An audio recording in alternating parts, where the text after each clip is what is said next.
Uh, Thank you for that wonderful introduction, John. Before I start talking about the data, I just wanted to thank the various organizations involved in the collecting of this data and using it in a wide range of ways to improve the flow of information around the Puget Sound. There's two major organizations that I want to thank, the Nisqually Reach Nature Center and the Whidbey Island Audubon Society. Those are the two main groups who've been conducting and refining their survey for the longest, and all of my data was collected by them. Um, and I just want to say it's really great to see a bunch of different organizations working together and seeing citizen science work and be useful for education and government management and everything else it's being used for.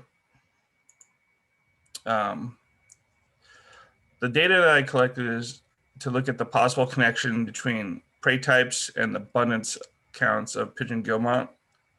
I analyzed the data collected by the two organizations I already mentioned on their prey counts from 1 year with the following year's abundance counts. I sought to see if there were any connections between the two with regards to chick survival, what they're feeding their chicks, how many are returning next year. And I wanted to compare my results with the results of several papers that I studied while working on my thesis to see how mine compared with theirs. Pigeon Guillemot themselves tend to fledge 2 chicks per clutch, and they're known for using cliffside burrows. And those burrows can even sometimes be used for 2 clutches per breeding season. So there's a race to balance the nutritional energy over muscle bulk that the adults are able to provide to their chicks to get them out of the burrows in time, which obviously impacts their survivability in the long term. And it's been noted through a lot of the studies I researched that those who generalize tend to not be as successful as those who specialize and focus on a primary forage site. And yeah, I'm really excited to have taken a snapshot of this relationship.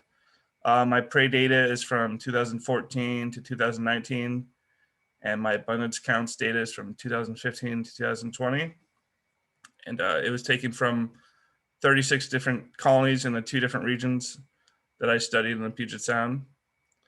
To give a little bit more background, the Whidbey Island Audubon Society began surveying the Pigeon Guillemot in 2002, with Nisqually Reach Center starting the South Sound surveys in 2013. Between 2013 and 2021, there's been a few other smaller organizations spread throughout the Puget Sound that have joined in with doing surveys, but they haven't been doing it for very long, so I didn't have a lot of data to use from them. So I've just been focusing on the 2 main groups. And in 2021, the Washington Department of Fish and Wildlife joined in to assist with data and with the refining their survey 123 to make their surveys be electronic. The survey themselves occur between 8 and 9 a.m. And there's an example on my slide, but they generally focus on Pigeon Guillemot counts, what prey was observed being brought to the chicks, notable disturbances, tide level, and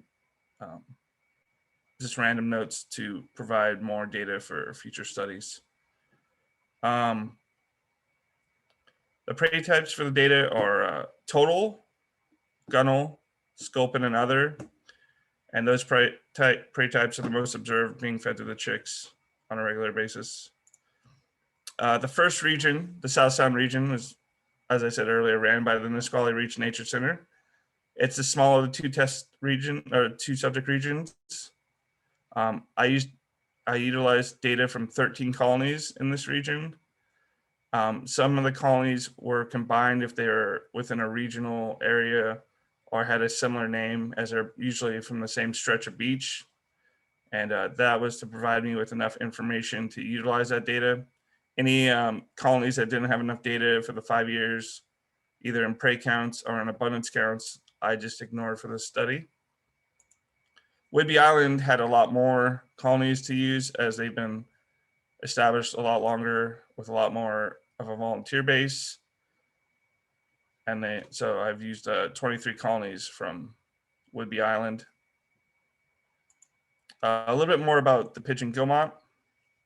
As I said before, they have 2 eggs per clutch and sometimes have 2 clutches per burrow, but they tend to dive up to 148 feet, though they obviously prefer to dive at low tide to conserve their energy and increase their success rate on foraging for fish. They're a monomorphic species as adults, so it's really hard to distinguish between males and females. But unlike most marine birds, which are notoriously hard to survey, they're relatively easy to survey in comparison due to their use of cliffside burrows. And these colonies are established for years, so you can routinely return to the same burrow sites again and again to get the same data. It is not uncommon for them to, like I said, to use the burrows twice, and these burrows also have uses for other species. There's actually owls returning to the islands that use larger burrows for their own use. So the prey that they primarily feed their chicks are benthic fish, gunnel and sculpin being the most common. Though there's no data on what their diet as the adults are, or if they're feeding their chicks something entirely different. They tend to forage within 4 miles of their colony, while juveniles and non-mating adults are known to be more generalized in their foraging habits. And then it's pretty interesting, the 2 fish that they eat, there's little nutritional difference between them, but the results on which prey they eat more often is unanimous across the board, but I will cover that later. Why the Pigeon Guillemot? I think they're a good sentinel species for the Puget Sound because they're year-round residents of the Chehalis Sea. There's been many studies conducted on them from California all the way to Alaska, starting from the 60s. They have a relatively long lifespan of up to 15 years, and they are vulnerable to climate change, sea level rise, pollutants, and fish die-off, which makes observing them for possible impacts important regarding other species which are not as easily observed.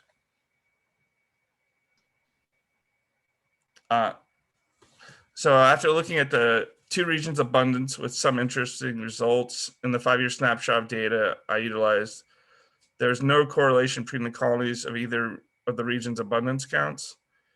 As a region, South Sound didn't have any linear trends to the abundance count showing in the 5-year period, but Whidbey Island, unlike the South Sound, had a significant linear increase over time, averaging 31 birds per year out of 800 to 1,000 birds. It's not an overall large percentage, but it's notable nevertheless. It is worth noting that this increase and trend is driven by the last year's count. As you can see, it's growing significantly. So it's important to continue to collect data and examine if that linear trend continues or if more years added onto the data would modify it at all. South Sound's total prey counts. Regionally, South Sound had gunnel as the most observed prey type at 69% of prey observed being fed to chicks. 2018 showed an increase in gunnel that would not be expected to have occurred by chance. The proportions of different prey types changed from year to year, as shown by the Chi results, but every year, gunnel was the most observed prey. On Whidbey Island, the proportion of different prey types changed from year to year, just as with the South Sound. And just like South Sound, their most observed prey type was gunnel. It was only at 50% compared to South Sound, but it's still the majority. And it's interesting to note that gunnel is the most common fed prey type, despite the two regions being geographically distant from one another. After examining the regions, I took a look at some of the individual colony data. I tested the correlation of prey counts with next year's abundance counts and found there were a few weak correlations between prey counts of different types and abundance of individual colonies. The correlations were not corrected for multiple comparisons. This data did not provide evidence of prey observed having an effect on colony abundance. As shown on the slide, Whidbey Island had the most correlations, 4 out of 69 analysis, and South Sound only had 1 out of 39. I also wanted to see if the abundance counts of individual colonies were synchronized. I used a statistical synchrony analysis, and with the above correlations show a variety of ways to examine this. None of the results showed any synchrony. There's a little noticeable connection between colonies in the Puget Sound. For this limited number of years, the colony abundance showed no correlation.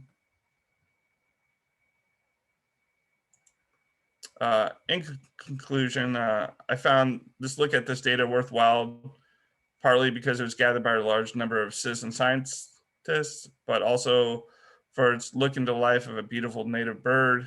Some of my recommendations for the future study of the pigeon guillemot is to initiate a banding project to identify specific breeding pairs and sexes, try new avenues to gain more volunteers and retain them for their experience, utilize many other GIS specific technologies beyond Survey 123 to communicate this data in an informative and interactive manner with the public. I would have liked to find more studies specifically on the gunnon and sculpin due to their importance to the pigeon guillemot, what their population numbers are, habitat, and try to resolve why gunnel were such a predominant prey for the chicks. Finding the reason behind this preference for gunnel, and if they feed on the same prey as they fed their chicks, is of the greatest interest to me. I would like to say thank you to Terrence Lee of Nisqually Reach Nature Center, Mike Ruth, and John Withy of the MES program. Does anyone have any questions?